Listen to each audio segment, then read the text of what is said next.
আসসালামু আলাইকুম। Mental preparation কোর্সের আরও একটা সেশনে সবাইকে স্বাগতম। আজকে আমরা একটা কন্ট্রোভার্সিয়াল টপিক নিয়ে কথা বলবো, যেটা নিয়ে অ্যাকচুয়ালি কথা বলা উচিত বাংলাদেশে, কেউ বলে না, আমি বলবো অবশ্যই নিঃসন্দেহে। সেটা হলো family issues, personal life issues বা বাপ মায়ের সাথে ইস্যুসগুলো অনেক প্রকার হইতে পারে। মূলত পারিবারিক ইস্যুস নিয়ে আমরা কথা বলবো, যে এই জিনিসটার সাথে আমি কীভাবে মেন্টালি ফাইট করব। এখন এইটা কিভাবে তোমার একাডেমিক অ্যাডমিশন লাইফের সাথে কানেক্টেড আমি বুঝাই। ধরে নাও তোমার ভাগ্য যথেষ্ট খারাপ এবং এই খারাপ ভাগ্যের কারণে তোমার বাপ মা তোমার প্রতি অতটা সাপোর্টিভ নয়, এবং অনেক বাপ মা এমন আছে যারা সন্তানের জন্য জীবন দিয়ে দিবে, আবার অনেক বাপ মা আছে সন্তানদের পড়াশোনা লাইফ ফুল ডিস্ট্রয় করে দিবে just because of their prerequisite beliefs অথবা তাদের ইগো বা তাদের কিছু রুলসের কারণে তোমার ফুল লাইফ ডিস্ট্রয় হয়ে যাবে। ঠিক আছে, তো সেক্ষেত্রে ফ্যামিলি ইস্যুস কীভাবে ফাইট করা যায়। প্রথমত, আমি আমার লাইফে এরকম কিছু কিছু ক্ষেত্রে ফেস করছি, যদি আমার ফ্যামিলি যথেষ্ট সাপোর্টিভ হইলেও কিছু ক্ষেত্রে তাদের কিছু প্রিজুডিস আমার লাইফে, আমার ক্যারিয়ারে, আমার অ্যাকাডেমিক্সে অনেক বেশি ইফেক্ট ফেলতেছিল। তো সেক্ষেত্রে আমি একটা জিনিস ধীরে ধীরে রিয়েলাইজ করা শুরু করলাম, যে understand that it's your life. এটাই নিয়ে বুঝতে হবে।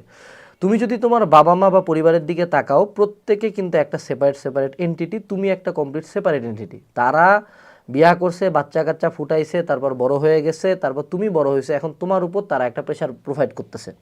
আমি বলতেছি না শাসন করা খারাপ, আমি বলতেছি না বাপ মায়ের এক্সপেকটেশন ফিল আপ করা খারাপ, আমি বলতেছি না যে বাপ মা তোমার প্রতি চাওয়া থাকাটা খারাপ। বাট মাঝে মধ্যে তাদের, ধরো তোমার ফ্যামিলিতে প্রচুর ঝগড়া হয়, বা ধরো তুমি একটা জিনিস পছন্দ করো না, সেটা তোমার বাপ মা কন্টিনিউয়াসলি করতেছে, বা ওইদিকেই তোমাকে ফোর্স করতেছে। সেক্ষেত্রে তোমাকে এই যে একটা ব্যাপার আছে না, যে আমার বাপ মা একদম ফেরেশতা, আমার বাপ মা সবচেয়ে ভালো, এর উপরে কিছু হইতে পারে না, এখান থেকে একটু সরে আসতে হবে। সরে এসে একটা জিনিস বুঝতে হবে যে তাদের লাইফ সাইকেল 90% কমপ্লিট। তাদের এখন জীবনে বাকি আছে তোমার একটা বিয়া দেওয়া, বিয়া দিয়ে একটা বাচ্চা পয়দা করে মরে যাওয়া, দ্যাটস ইট। এটাই তো তাদের লাইফ সাইকেল, তাই না? মানুষের তো লাইফ সাইকেল এইটাই থাকে। তো তার লাইফ সাইকেলে সে 90% কমপ্লিট করে আসে, তোমার লাইফ সাইকেল কিন্তু কেবল স্টার্ট হচ্ছে 20% 30%-এ তুমি আসো। এই 20%-এর লাইফ সাইকেলে তুমি একটা 90% ফিল আপ করা মানুষের জন্য নষ্ট করতে পারো না। সো যখনই তোমার ফ্যামিলিতে প্রবলেম আসবে, নিজেকে একটা জিনিস বুঝাবা, তোরা মারা খা, ফাক অফ। জিনিসটা খুলতে খুব খারাপ লাগে, খুব নোংরা শোনাচ্ছে, বাট লাইফে টিকতে গেলে এটা করতে হবে। এটা সব বাপ মায়ের জন্য না, যাদের ফ্যামিলিতে প্রবলেম থাকে। সব ফ্যামিলি অগোছালো হয় না, অনেক ফ্যামিলি খুবই গোছানো হয়। বাট যদি তোমার অগোছালো ফ্যামিলি হয়, অনেক ইস্যুস থাকে, অনেক ঝামেলা করে তোমার সাথে, ফাক অফ। আমি আমার লাইফ নিয়ে আগাচ্ছি, আমি আমার মতো, আমি একটা মানুষ, আমি একটা separate, I have my own dreams, I have my own plans. তো তোমাদের কোনো কিছু যদি আমার লাইফে প্রচণ্ড নেগেটিভ ইম্প্যাক্ট ফেলে, ফাক অফ, দ্যাটস ইট। ওকে, আমি এমন অনেক মানুষজন দেখছি যারা নিজেদের ফ্যামিলি পুরা, মানে এমন না যে ফ্যামিলির সাথে ডিসকানেক্টেড, বাট ফ্যামিলির সাথে একটা আলাদা পার্টিশন ক্রিয়েট করার কারণে লাইফে যথেষ্ট ভালো জায়গায় আছে। অনেকে আছে ফ্যামিলির এই ইস্যুগুলো নিতে না পারে, অনেক বাচ্চা কাচ্চা নেশার পথে পা বাড়ায়। যেমন অ্যাডিক্টেডদের একটা বড় অংশ জাস্ট বিকজ অ্যাডিক্টেড, কারণ তারা ফ্যামিলিতে কখনো লাভ পায় নাই, ফ্যামিলিতে কখনো তারা আপন হয় নাই, ফ্যামিলি তার কখনো সমস্যা শুনে নাই, যার কারণে সে এসকেপটা খুঁজছে হলো ড্রাগে যায়। তো এই জিনিসটা বুঝতে হবে যে আন্ডারস্ট্যান্ড ইটস ইয়োর লাইফ। এটা কার? আমার, আমি। তুই মর, তুই পয়দা করছিস, দ্যাট ডাজেন্ট মিন যে তুই আমাকে ওন করিস। হ্যাঁ, ইউ ক্যান সাজেস্ট মি, তুমি আমাকে উপদেশ দিতে পারো, বাট মোটামুটি আমার মনে হয় ইন্টার লাইফের পর থেকে কমপ্লিটলি ধীরে ধীরে নিজের লাইফের ডিসিশন নিজের নেওয়া উচিত। এরপরে সেকেন্ড টপিকটা হলো ফ্যামিলি ইস্যুসের ক্ষেত্রে একটা জিনিস মনে রাখবা, ডিপেন্ডেন্সি ইস্যু। ঠিক আছে, পাশ্চাত্য দেশে, মানে ওয়েস্টার্ন কালচারে দেখা যায় যে 18 বছর বয়স হলে সন্তানদের সাথে বাপ মা থাকে না, সন্তানরা আলাদা ফ্যামিলি ফর্ম করে আলাদা জায়গায় চলে যায়, বাপ মাকে বরঞ্চ বাপ মায়ের বাসায় থাকলে টাকা দিতে হয়। জিনিসটা শুনতে খুব নোংরা লাগে, খুব জঘন্য একটা জিনিস, এটাতে পারিবারিক বন্ড ডিস্ট্রয় হয়ে যায়। বাট আমাদের দেশের বাপ মা কিন্তু বেটা বুইরা গাধা, বেটার বাচ্চা কাচ্চা সবাইকে টান দেয়। হ্যাঁ, এইটার যেমন পজিটিভ সাইড আছে, আবার নেগেটিভ সাইড আছে। নেগেটিভ সাইডে কিছু বাস্টার্ড জন্ম নেয়, কিছু বাস্টার্ড বলতে কিছু মাকুন্দা পোলাপান, যারা অ্যাকচুয়ালি কমপ্লিটলি বাপ মায়ের উপর ডিপেন্ডেন্ট, প্রতিবন্ধীর মতো। আম্মু কোথায়, আম্মু কোথায়? এখন আম্মু কোথায় এটা তো ইন্টার লাইফ পরে করা যাবে না, ভার্সিটি লাইফে এটা আম্মু কোথায় না। এক হলো আনুগত্য, তাদেরকে আমি সম্মান করি, তাদেরকে ভালোবাসি, তাদের জন্য মরতে পারবো, that's it. But that doesn't mean আমার লাইফের প্রত্যেকটা ডিসিশন তাদের নিতে লাগে, দ্যাট ডাজেন্ট মিন তারা আমার লাইফের সব কিছু কন্ট্রোল করতে পারে। এর মানে এই না যে আমি মাল খাই বেড়াবো, এর মানে এই না যে আমি উদাম লাগায় বেড়াবো, বিষয়টা এটা না। বিষয়টা হলো রুলসের মধ্যে থাকে, তাদের প্রতি সম্মান প্রদর্শন করে আমাকে আমার ওন ডিসিশন নেওয়া শিখতে হবে, ডিপেন্ডেন্সিটা কমাইতে হবে। এখন ধরো তোমার ফ্যামিলি খুব গরিব, এখন সারাদিন ফ্যামিলি কেন গরিব নিয়ে কমপ্লেন না করে যে একটা টিউশনই করো, যদিও তোমার ফ্যামিলি চায় না টিউশন করো, বাট তোমাকে তো তোমার লাইফটা দেখতে হবে, রাইট? ধরো তোমার বাপ মায়ের মধ্যে প্রচণ্ড ঝগড়া, প্রচণ্ড মারামারি, সারারা প্রতিদিন রাতে ফুটাফুটি করে, হ্যাঁ? তো ফুটাফুটি করার আগে একটা জিনিস বোঝা উচিত ছিল যে তোরা বাচ্চা পয়দা করলি কেন তাহলে? এখন বাচ্চা পয়দা করছে, এখন তারা ফুটাফুটি করতেছে, এই জন্য কিন্তু তুমি যদি ট্রমাটাইজড হও যে উরে আল্লাহ কি হবে, কেন হবে, আমার কি হবে, এবং তুমি তোমার পড়াশোনা ক্যারিয়ার ফুল ডিস্ট্রয় করে ফেললে ওই শালাদের ফুটাফুটির কারণে, দুজনই কিন্তু ম্যাক্স 15 to 20 ইয়ার্সের মধ্যে এমনি গায়েব নাই। তারপরে কিন্তু তুমি যদি তাদের জন্য ডিস্ট্রয় করো, তোমার এই গোল্ডেন এজ 20 to 30 এটা কিন্তু গন, এইটা আমি কিছু না করতে পারা লাইফ শেষ, তখন এটা ড্রাইভার কে নেবে। সো ডিপেন্ডেন্সি কমাইতে হবে। এরপরে হলো টক। ফ্যামিলিতে ইস্যুস হলে, ধরো তোমার বাপের আচরণ ঠিক নাই, মায়ের আচরণ ঠিক নাই, প্রতিদিন ঝগড়া হয়, ফ্যামিলি তোমার কোটা দেয়, তুমি মেডিকেল যেতে চাও, তারা বুয়েট বলে, অনেক কিছু হয়। এক্ষেত্রে প্রথম কথা হলো বস, তোরা কথা বলবো, আই নিড টু টক। তুমি তোমার ওন ভয়েসে কথা বলবা, এরকম না যে তুমি চোখ তাকায় কথা বলতেছো, বেয়াদবি করছো, তা না। তুমি অ্যাকচুয়ালি তাদেরকে বুঝাও যে তোমরা এই করতেছো, এইটা আমার জন্য ঠিক না, এটা আমার ইফেক্ট ফেলতেছে, বা আমি এই পদে যাইতে চাই, এই পথে যাইতে চাই, এই পথে এই অপশন আছে। তার মানে এই না যে তুমি গিটারিস্ট হও, তার মানে এই না যে স্কেটবোর্ড চালায় বাড়ো, এটা কই নাই। কইলাম যে ধরো তুমি ভালো কোনো একটা পথে যাইতে চাচ্ছ, সেটা তাদের সাথে ডিসকাস করো, ডিসকাশনের মাধ্যমে অনেক কিছু সলিউশন হওয়া পসিবল।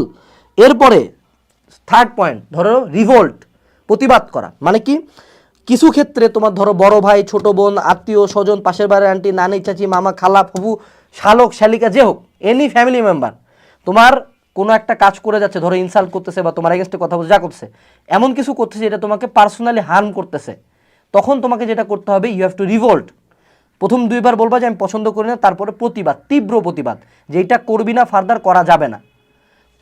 তোমার একটা ওন আইডেন্টিটি আছে, এখন তুমি যদি সেলফ রেসপেক্টহীন একটা পিস অফ শিট হও, তোমার যদি মনে হয় যে না তাদেরকে কিছু বললে তারা তোমাকে বেয়াদব বলবে, তাতে আমার বাল ছিঁড়া গেলাম বেয়াদব, আমি ওদের নেগেটিভ কথা শুনে শুনে আমি আমার লাইফ ডিস্ট্রয় করে ফেলবো, মেন্টাল হেলথ ডিস্ট্রয় করে ফেলবো, তার চেয়ে বেয়াদব হওয়া মেলা ভালো। আমি হ্যাঁ চরম বেয়াদব, আমি I have my own boundaries cross করা যাবে না, ঠিক আছে?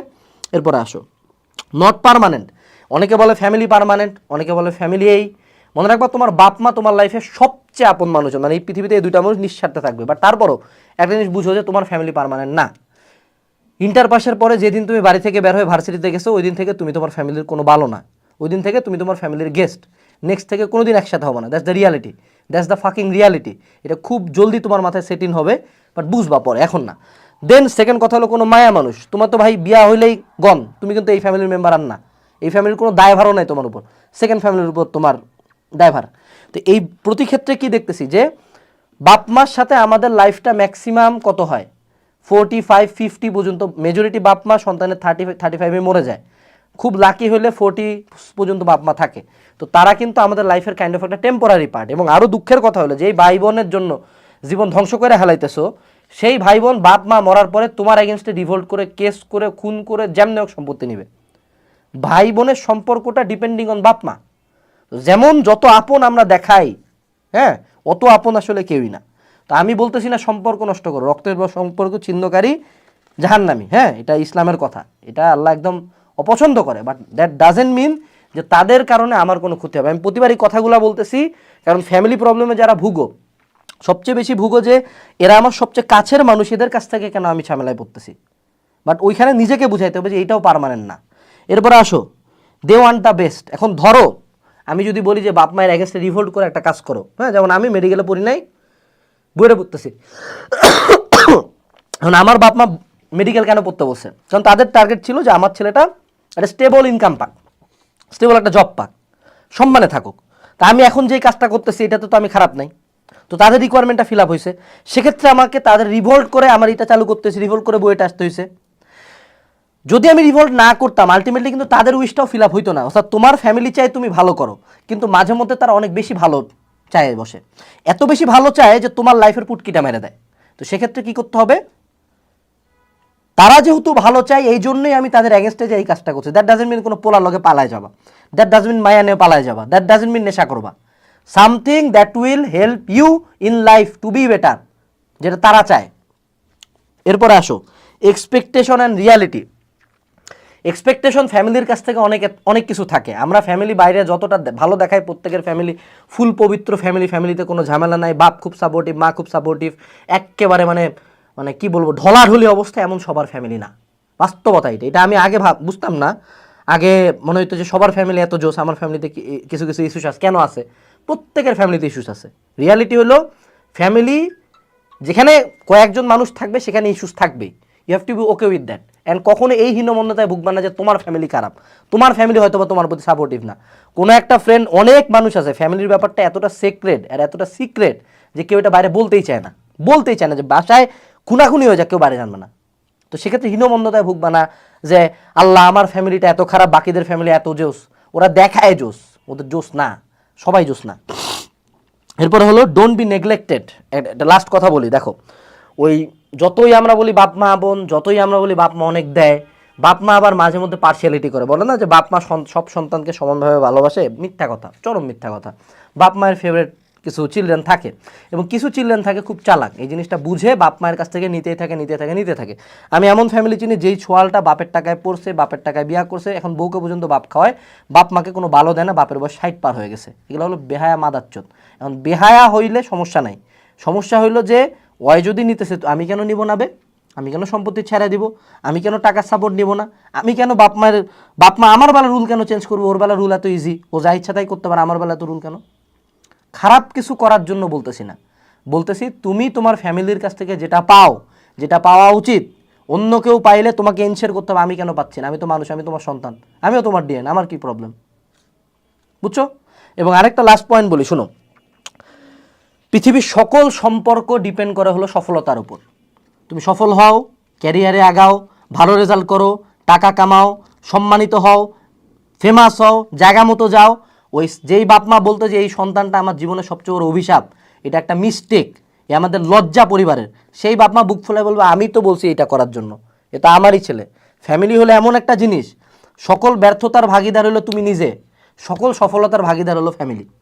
সো ফ্যামিলির সম্পর্ক ইমপ্রুভ করার জন্য rule number 1, improve your self. নিজের জায়গা মতো যাও, দেখবা বাপ মাও টনটন হয়ে গেছে, জায়গা মতো যাও, দেখবা বাপ মা তোমাকে নিয়ে গর্ব করতেছে। ওই কি করে তোমার গর্ব হব মা, মারে চুদি, আমার দরকার সফলতা, সফলতার দিকে যাবো, এমনি মায়ের গর্ব হব, ঠিক আছে? মায়ের গর্ব হওয়ার জন্য আলাদা কিছু করতে লাগবে না, মা চায় সফলতা, মা চায় বাঁচে থাকি, এবং এটার জন্য যদি মাই ঝামেলা হয়, মাকে একটু সরাই দিয়ে সফল হইতে হবে। বাপ মায়ের জন্য যদি মরতে পারো ঠিক আছে, এই পরিমাণ ভালোবাসা ঠিক আছে, বাট ফ্যামিলির সম্পর্কের কারণে নিজের ক্ষতি করবা না। আমি অনেক সন্তানকে চিনি যারা কমপ্লিট ডিস্ট্রয় হয়ে গেছে, ড্রাগ অ্যাডিকশন, ক্যারিয়ার নষ্ট, সব কিছু মিলায়। Don't do that, not worth it. তো এইটুকুই ছিল সেশনে, খুব কড়া কথা বলছি, হ্যাঁ গায়ে লাগতে পারে, বাট এই মাইন্ডসেটটা দরকার লাইফে টিকার জন্য, করা না হলে দুনিয়াতে টিকতে পারবা না।